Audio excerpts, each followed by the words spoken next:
In the beginning, this was viewed as like alternative, or it was like this model that like was over here. And I don't think that's the case. I think all children should have an opportunity to play and learn in nature.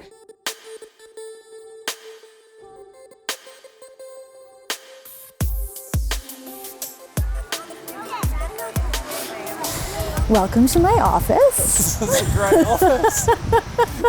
I love what you've done with the place. Nice. Hi, I'm Peter from Storypark. Welcome to Mat Time, where we talk about all things early childhood. Today we're filming on location in a somewhat chilly Ottawa, Canada forest. Stay tuned. And then we're gonna hike out. We'll get ready to leave in just a few minutes.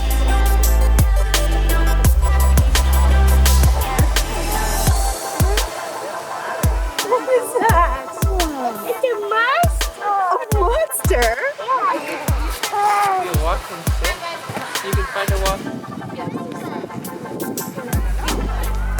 Yay!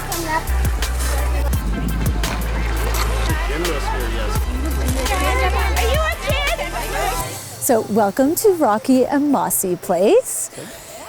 Super magical place where children come to learn.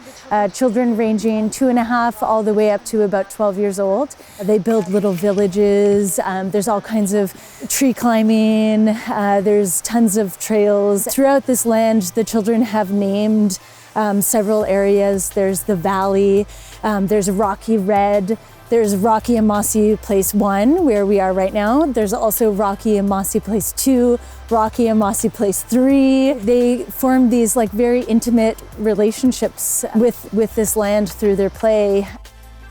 We run programs here from a couple of sites, and this is one of them. We call it our yurt site, and it's a pretty unique spot.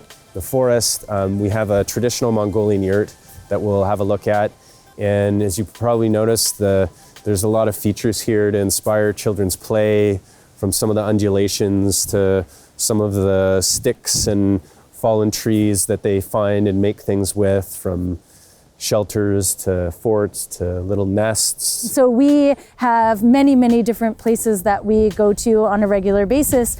But forest school actually happens anywhere, and nature can be found everywhere, not just in forests and not just on 900 acres of land.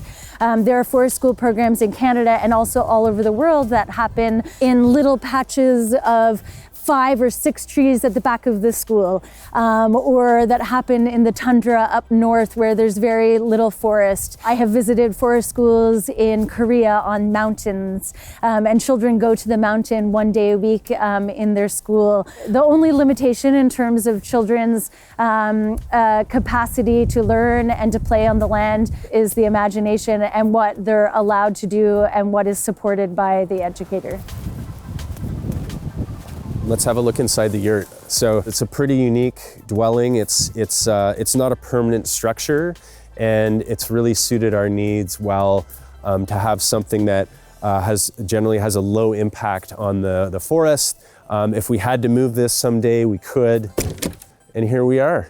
It takes a moment to adjust to the yurt because the lighting is really unique. The smells are unique. You can really smell that sheep's wool. So on any given day, children will arrive and they'll leave some of their things in the yurt. And this is also a space where if we need to take refuge or if we need to get warm, we have a wood stove. Often when we have groups of children playing here, some of them may be outdoors, some of them may be in here doing things more focused, reading, crafting. Can you tell me a little bit about risky play? I mean, we're outdoors, there's rocks everywhere. Isn't it dangerous for children here? Yeah, interesting question. We have come to a place where we realize that the major barrier for children to get outside is not proximity to parks. It is not access to natural spaces, especially when you look within a Canadian context, but instead it's societies and caregivers, educators, various institutions, fear of risk, and often with that fear of liability. So that is a major barrier to all of our work. It's also a major barrier for children's access to play and their right to play and learn in the natural world. The research on risky play, particularly out of Norway, Ellen Sandsetter's work, The research actually shows that children, when they engage in ordinary, developmentally appropriate risky play, like climbing a tree or running fast through a forest or walking a plank, what they really want to experience is not danger. They're not seeking to harm themselves or seeking to harm others. What they really want to experience is the probability, and to be in a place of like, what's possible, like this place of curiosity, like, will I make it up the tree, will I not? And what children really want is to be able to determine for themselves what is safe and what's not safe. And so often as adults who care for children, we dictate to them what they should and what they shouldn't do, what's safe, what's not safe. Developmentally, that doesn't work. Children really need to be empowered to make those decisions for themselves. And children have the capability. We often use the word, children are competent and capable and curious. And our experience has shown that when we give them the opportunity to make those decisions, they actually make very wise decisions around what they are capable of and what they don't feel comfortable with. There are many challenges when it comes to promoting risky play and helping parents or helping educators understand the value of risk. In order to grow up to be healthy, active people, they need to engage in risk. I've seen children start forest school and they may not have actually been in an environment, a physical environment quite like this. And I've seen them learn how to walk on a trail, how to balance on a log. I've also seen children who haven't necessarily been in an environment where where things change and they need to, adapt in ways that they do in the forest. So for example, as it warms up, well, how are we going to take care of ourselves? Well, let's put our raincoats in our backpacks and get out our water bottles, and just some of those skills that we see them, developing so that they're taking care of themselves more independently than they might otherwise. We actually articulate to parents, like, children are going to be climbing trees in this setting. They're going to be holding rocks. They're going to be building structures. So we like to communicate upfront to families, this is what the play is going to look like in this setting. And sometimes just that communication really, really helps. Some parents too are really excited that their children can come to a place and swing sticks and build rock piles and climb on things and feel supported in that, because there are a lot of other environments, there's a lot of barriers to children having some experience in risky play. So I know there's some parents who really appreciate being able to come here where they're supported in that process, as opposed to being prohibited to do some of those things. I think all children should have an opportunity to play and learn in nature, whether that's like a tiny mud puddle at the back of their school or their early learning center, or a big woodland such as the one we're in right now. All children deserve that opportunity, and all children have so much to gain from having freedom and being able to lead their own play and having a voice in their learning process.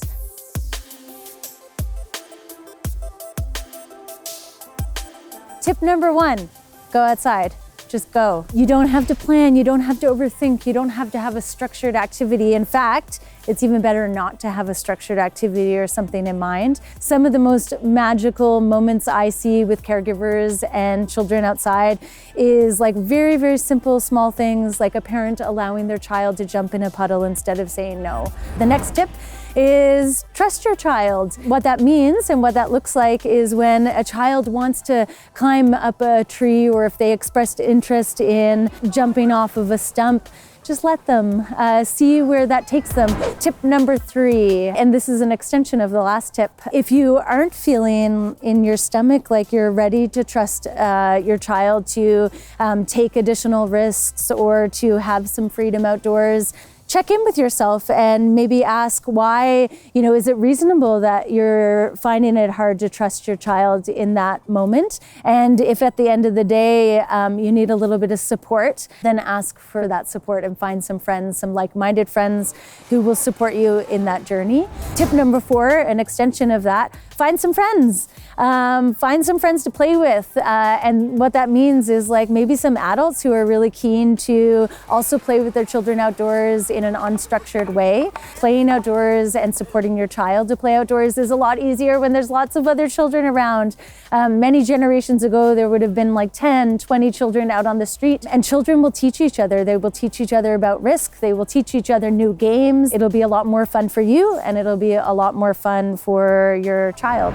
The last thing I would say, and this was a hard thing for me to learn as a parent, there are going to be times where your child is not happy outside.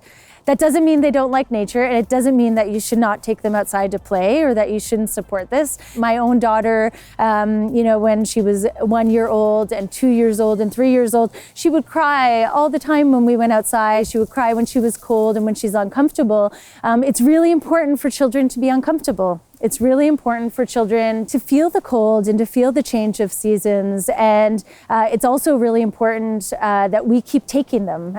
Be brave, keep taking your child outside. You will see moments of joy, you will see moments of sadness, and that's like the full experience of life. Our job as parents is not just to like keep our children comfortable and happy. Our job is to help support that full experience, and so much beauty can happen outside. I know for me, I connect with my children in ways outdoors that I don't connect with them when I'm inside, because there are too many dishes to do and too many other things to think about. So I become a lot happier as a parent when I'm outside.